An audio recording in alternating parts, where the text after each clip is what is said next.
Go ahead, Obsen, UNTV. UNTV, palir kong proceed sa Doongan, Barangay Hall, na ito vehicular accident dito na ay kaduwa ng pasyente, possible kauban na sa initial na injured. Palir kong provide ng backup, sir. Sir, unsay gender sa pasyente, sir? Pareho? Wala rin nahatag kayo na rin sa caller na alay mga samaran sa ulo, kunya, mawala rin nahatag na rin sa mo.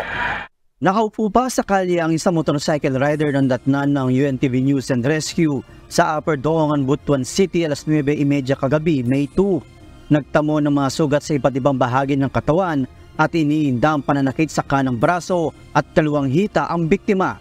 Mabilis naman itong binigyan ng paunang lunas ng UNTV News and Rescue. Kinilala ang motorista na si J.D. James Elisan, 20 years old. Napagalaman din ng grupo na kasama ni J.D. James ang kanyang ama na una nang inihatid ng Butuan City Disaster Risk Reduction Management Division sa ospital. Papauwi na magmasakay ng kanilang motorsiklo mula sa pinapasukan nilang trabaho nang mangyari ang aksidente. Papunta naman sa bayan ng kabanggaan nilang minivan na magpapagasolina lang sana. Dari Dubai bidiri nya inera mundagan gigikan sa gasolinahan. Inera mundagan kusugay lang dagat ditugikan pa. Bangga semua. Sugo-sugo lang imong impak kusugay yo. Asa dai gikan ang nakamotor, sir? Sidiri sa estate ni highway, kaning highway. Sa tagbo bali mo. Oh, siya gini sugat bali diri. Okay na, misa right jud. Oh. Ada sila man ni sugat, kusugay lang dagat.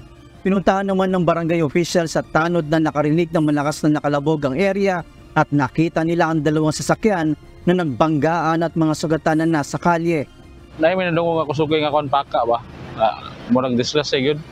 Ya pag adto na mo, nana na mga tao. Pero wala gid makakita gid sa kadang unsa gid pag nga kagawa diri kay timingan kay nagpintal sila. Sila po yung nagakuan po unang dagan ba tingagan yung unang dagan sila. Kay abi na ko tong paka, kuan lang siguro kadang natagak basos pala man dai kanang disgrasya naman eh. Matapos mabigyan ng first aid kay J.D. James, ay dinala ito sa Agusan del Norte Provincial Hospital. Samantala wala namang sugat ang tatlong sakay ng minivan na kabanggaan nila. Joshua Antonio, UNTV News and Rescue. Diyos ang aming sandigan, serbisyo publiko ang aming pinahalagahan.